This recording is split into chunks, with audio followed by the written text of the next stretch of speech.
It's one of my favorite European wellness habits, and it's hygge, which is a huge thing in Denmark. And it's a literal health practice because it helps to lower inflammation in our body, to improve our sleep, calm our nervous system. And how we create and do hygge is... Welcome to this episode. I'm really excited about this one because over the last years, I've been living in quite a few different countries. So originally, I'm from Munich, Germany. I lived there until I think I was 21. Then I moved to Italy, Rome. Best time ever. It was so nice. I spent half a year in South Africa, Cape Town. From there to Denmark. I met my husband there. We actually then moved together. We lived for a while in Spain, in France, and we also lived for a while in Dubai. And that was where I really realized how many amazing wellness habits we have in Europe and how the European lifestyle is just really so good science. And in today's episode, I want to dive deep into the most powerful European wellness habits and the ones that I have integrated into my life and that I stick to and swear by and that had a really big impact on my health. And the very first one is probably the most German thing ever, but I swear by this so much, and it's really my absolute non-negotiable, and that's to have early dinner and also a slow evening. And I would say it's probably not so much a habit in the south of Europe because they really tend to eat super late actually, but the science behind it is really interesting because our body and our digestion naturally slows down in the evening. So the body wants to be in repair mode. It doesn't want to aggressively digest a huge meal. And the later we eat, the more it impacts especially our insulin, so our blood sugar spikes, but also our fat burning overnight. And I have to say, I can also just feel it so much when I have a super big late meal that's also maybe very carb heavy and I wake up the next morning. I sometimes really feel just a tiny bit sick actually. So I really feel what a huge impact it has on the body. And there are so many studies that have been done around this. For example, a lot of studies have shown that if you eat the exact same meal, exact same calories, same everything, a few hours later, it spikes your blood sugar so much more. And like I said, it impairs your fat burning overnight. And that's just so fascinating, right? It's the exact same thing, but it really matters when you eat it. And so kind of the rule of thumb is to eat 3 to 4 hours before going to bed. And yeah, that's for me something I try to always do. Of course, if you have a social event or you're going out for dinner or something like that, it can be a bit tough. But whenever I'm eating at home, we eat around 6 or 6:30. And it's not just that it helps to balance our blood sugar and help with weight regulation also, but it has a huge impact on our sleep quality as well. And that's then what impacts everything else, right? Because our sleep is our most powerful anti-inflammation tool and has a huge impact on our hormones, on our mood also the next day, our energy levels and so on. And so making sure that we don't have our dinners too late is one of the best things we can do for ourselves. And also prioritizing those slow evenings that they do, especially in the south of Europe, where dinner is such a social and proper event also that they eat really slowly and are together. And the evenings are just not super crazy, overstimulating, but really calm and peaceful. And that as well has a really, really huge impact on our sleep ahead and kind of the night ahead and then the next morning as well. And talking about food, we of course have to talk about the probably most famous European habit, which is the Mediterranean diet. It's actually one of the most researched diets in the world because again and again, it has been found to be so incredibly anti-inflammatory. It's so incredible for our heart health. It helps with balancing our blood sugar, with also maintaining a healthy weight long term. And it even has been found in some studies that it can lower the risk of depression. So incredibly powerful. But so what is the Mediterranean diet actually? It's based on lots of vegetables and fruits, very high quality olive oil, then lots of whole grains and legumes, nuts and seeds, regular fish and seafood, and then also a little bit of dairy like cheese and yogurt, and very little ultra-processed food, and also not a ton of red meat. And so what makes it so healthy is that it's super focused on whole foods, very focused on fiber and healthy fats, and also tons of antioxidants from the plants. And it's just such a beautiful example actually of the European wellness culture because it's not extreme at all. It still has carbs, it still has all the fats. It's not cutting out anything specific apart from the super processed foods, but it's kind of a very balanced approach, very simple food that is eaten slowly and mindfully. That's actually also part of the Mediterranean diet, that you eat it ideally with other people, so having also this social setting and just, again, super mindfully and slowly and properly and really making it a thing. That's the thing, right? In the especially Mediterranean countries, for them, food is really an event of sitting together and properly enjoying it and nourishing ourselves. And I think we've just really entered a time where food sometimes just is this thing that needs to be done in between, or we do it also while watching something or even working and not dedicating proper time to it. And it is just a fact that it's not just about what you eat, but also how you eat it. Like we just talked about, the time matters, but also the energy we kind of put into it. Like, do we eat super rushed and on the go, or do we sit down to properly eat mindfully? That impacts so much how our body is actually processing the food and taking it in. And it sounds almost a little bit woo, right? That plays such a big role, but it does. And that's, I think, super important to remember. So yeah, adopting this Mediterranean, not just style in terms of the food, but also in terms of how we eat the food. And now let's actually look a little bit more Northern Europe, because what's super fascinating there to see is that they eat so much fish, which makes sense, right? Because they're kind of right at the source, but it's really so ingrained into their lifestyle of how much fish they consume. And especially fatty fish is super rich in omega-3 fatty acids, especially EPA and DHA. And omega-3 is for our body pure liquid gold, because it's super anti-inflammatory. It supports our brain health and our mood. It's really important for our hormones and also our skin. And it's amazing for heart health. So ideally, we want to aim towards 2 to 3 servings of fish per week, especially focusing on that more high fatty fish. And if you're a vegetarian or you don't like fish or eat fish, then taking a supplement would really be super highly recommended.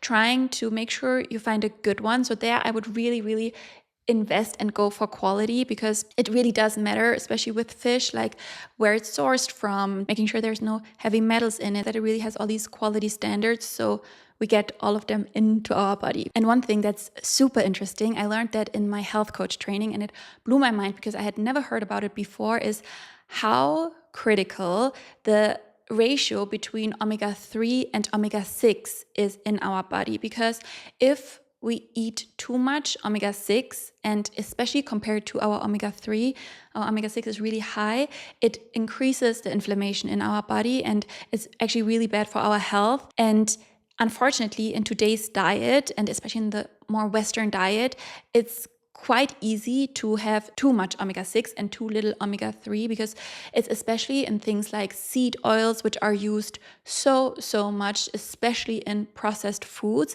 And things like high fatty fish or also seeds and nuts are just not as present in our diet. And so keeping that in mind, that we want to try to keep our omega-3 really high and our omega-6 not too high, it's still important. So omega-6 is still a super important nutrient for our body, but it does get inflammatory if it's just too much in regards to omega-3. So if you eat enough omega-3 and if your body gets enough of it, then you basically don't really need to worry about it, then it's fine. But if you know that your omega-3 intake is quite low, it's actually very likely that then your omega-6 is too high, and that's what we just really want to avoid, because it does just drive the inflammation and the illness in our body. I actually just did a whole episode about inflammation, and omega-3 is just the one that does the exact opposite. It helps to lower inflammation. It also helps to calm our nervous system, balance our hormones, just all these amazing things. So again,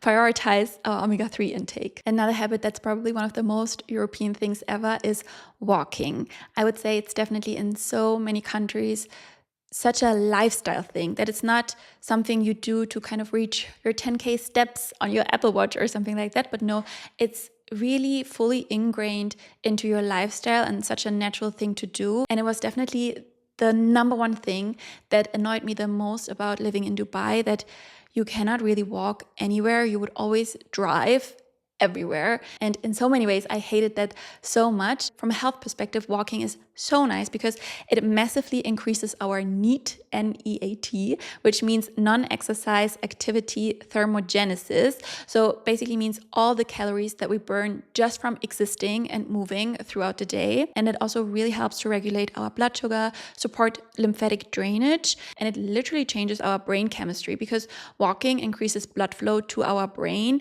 It supports neuroplasticity, so the ability of our brain to change. And it's also associated with lower rates of depression and cognitive decline, which I find is so fascinating. And if you are living, for example, in a city like Dubai or a place where walking is just not as kind of accessible, I have a few tips for you. And the first one would definitely be to use any opportunity to walk at home. So whatever you do where you could meanwhile walk, definitely do it. Like being on the phone, recording a voice message, or you could of course also get one of these treadmills that you put underneath your table, or just literally whatever you can think of integrating walking into your life. It's one of the best things to do. If you are taking a lot of public transport, making it a habit to get off one stop or even two stops earlier so that you get the opportunity to walk. And most importantly, making it a habit to walk after food, especially after dinner.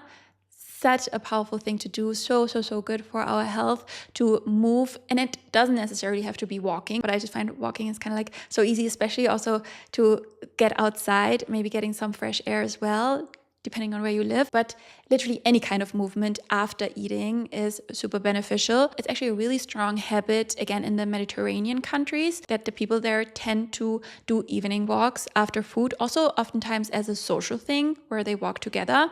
But overall, it is just super interesting to see from science and from studies how beneficial walking is for us. So adopting this mindset of making it a literal lifestyle, integrating it in whatever way we can. Now we're coming to a super interesting habit, which might maybe also be a little bit controversial, and it's about the habit of siesta. So you maybe heard about that. They have it, especially again in the southern countries, a lot, that they just shut everything in the afternoon and there's no store open, no work is being done because it's literal siesta. I think mostly because of the temperatures, because it just does get super hot there. But the really interesting thing from a science perspective is of how well that coincides with our ultradian rhythms. Another thing I learned in my health coach training, we don't just have our circadian rhythm, so our 24-hour clock, but we also have shorter ultradian rhythms that kind of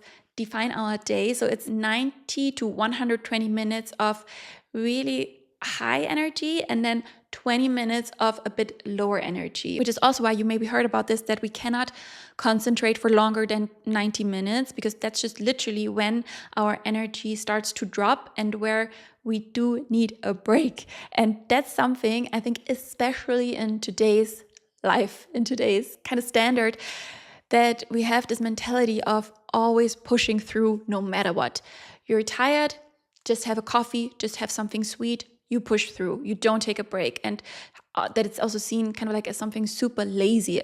I think there is definitely the stigma around the siesta, that it's just such a lazy habit, but it's actually the exact opposite, because by honoring our ultradian rhythms and by honoring these highs and lows that we naturally do have during the day, we work with our body instead of against it. Because by pushing through and ignoring these things, and then actually also reaching for these super unhealthy things like caffeine in the afternoon or sugar, we actually increase inflammation in our body, we increase our stress hormones, our cravings, and our ability to work actually drops. So overall, it's such a lose-lose situation to push through. So my biggest takeaway from this has been to listen to my body and notice whenever I can feel my energy drop, especially after maybe a period of really focused, intense work. It's such a strong sign to take a break, to take it slow, and to, even if it's just 5 minutes, do something that I know will help me to recharge and relax a little bit, like maybe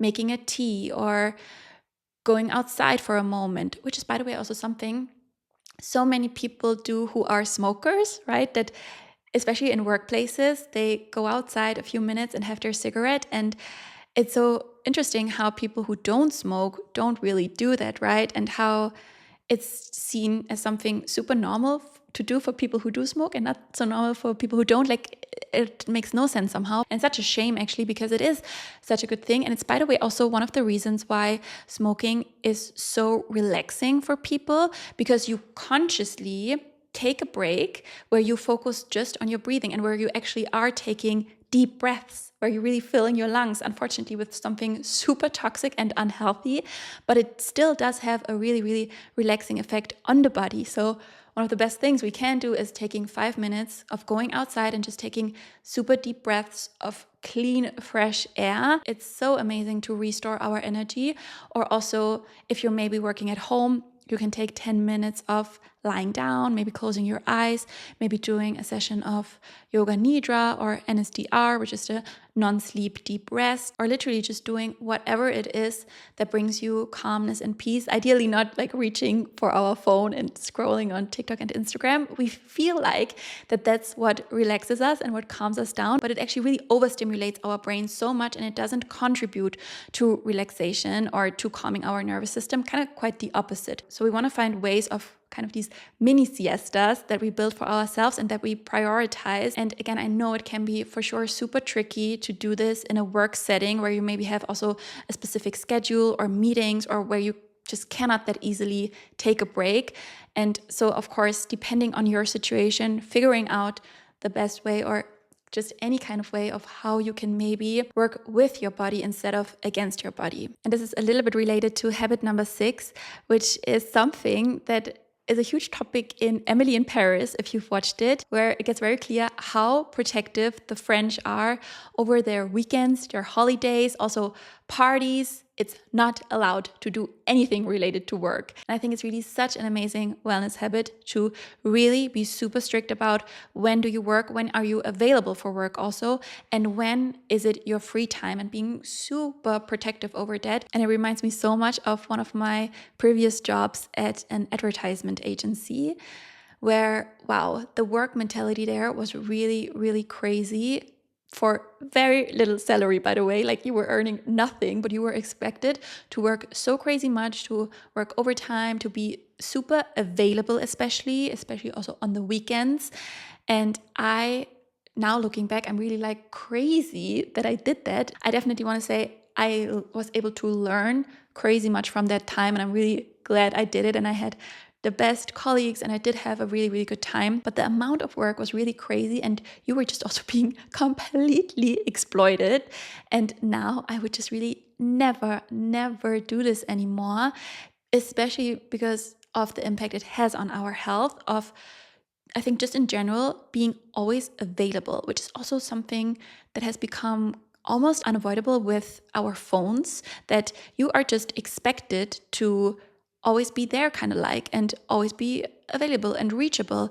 And I think that we have no idea how much it actually does, especially unconsciously, to our body and especially our nervous system, that we can never truly really switch off. And I think, of course, again, that depends crazy much on your specific situation, on your job, and what it is that you're doing. But I would say it's definitely in general kind of like a phenomenon that we are living in a time where it is really normal to just be reachable at all times. Also, just this hustle culture, right? Where people pride themselves so much with how much they're working. So again, coming back to the job that I had back then, where people would be so proud, and to be honest, me included, like really defining your value and your worth over how much you are working and how many hours you're doing every week, which is of course also so connected to our ultradian rhythms that we cannot be super crazy productive for a long period of time. Or if we force ourselves to do that,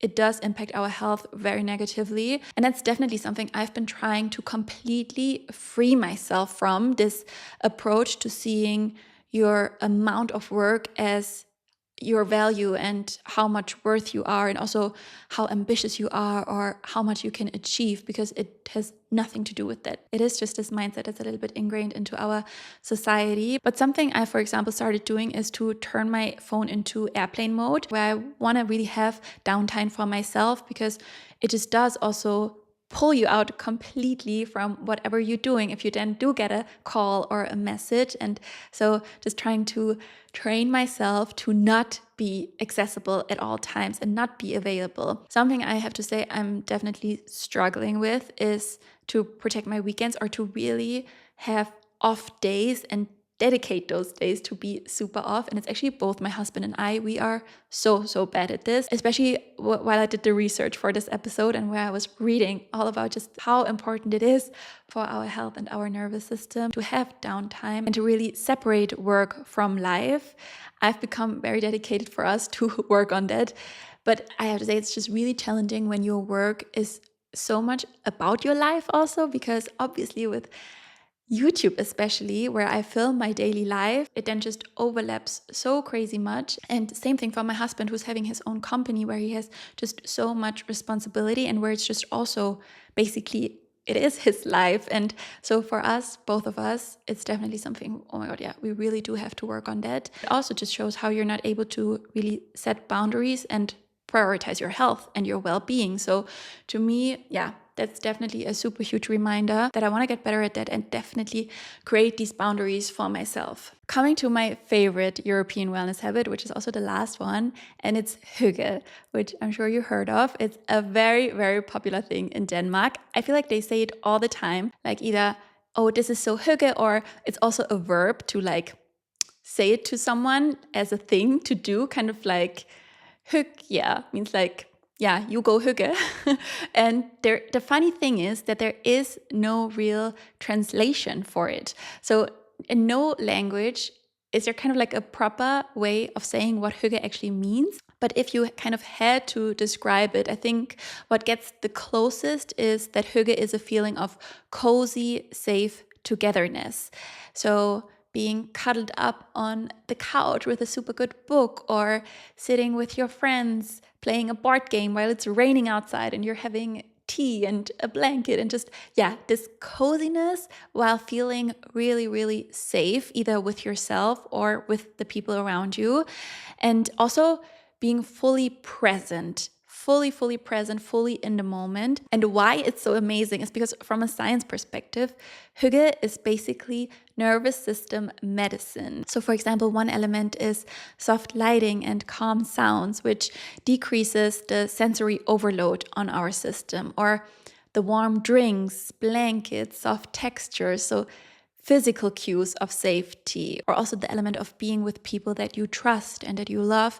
It increases oxytocin and the sense of belonging. And also a super important element of hygge is no multitasking, because you're so present with whatever you're doing, and it really allows the brain to downshift and to get out of the stress mode. The number one question our body constantly asks is, are we safe? It's really the main task of our mind to keep us safe, to not be in any danger. And by practicing hygge, we are literally communicating to our body that yes, we're safe, we can relax, we can enter our parasympathetic nervous system, which is our rest and digest mode. And by spending more time in that safe state, we support our digestion, our hormones, our sleep, and we can even lower the inflammation in our body. So hygge is a literal health practice, and I've created a 4-step recipe how to create hygge. It's been approved by my Danish husband. The first step is soft lighting. So maybe lighting some candles, some nice lamps, avoiding harsh overhead light. That's actually really the one that has the biggest impact also on our melatonin production at night. The light that comes kind of from the ceiling. So we want to turn that off and really create a soft, warm lighting setting. It's amazing for our nervous system.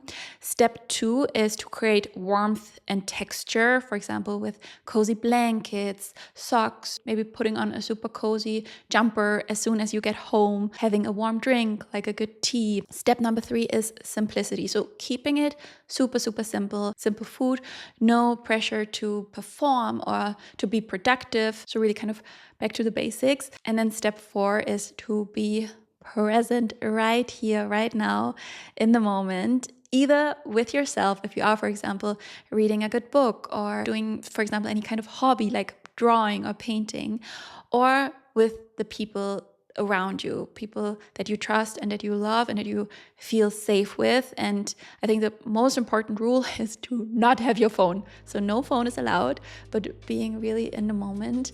And it's such a beautiful principle. I really love it so much. And I hope it inspired you. I hope this episode was helpful for you. Thank you so much for listening. I'm going to see you in next week's episode. Bye.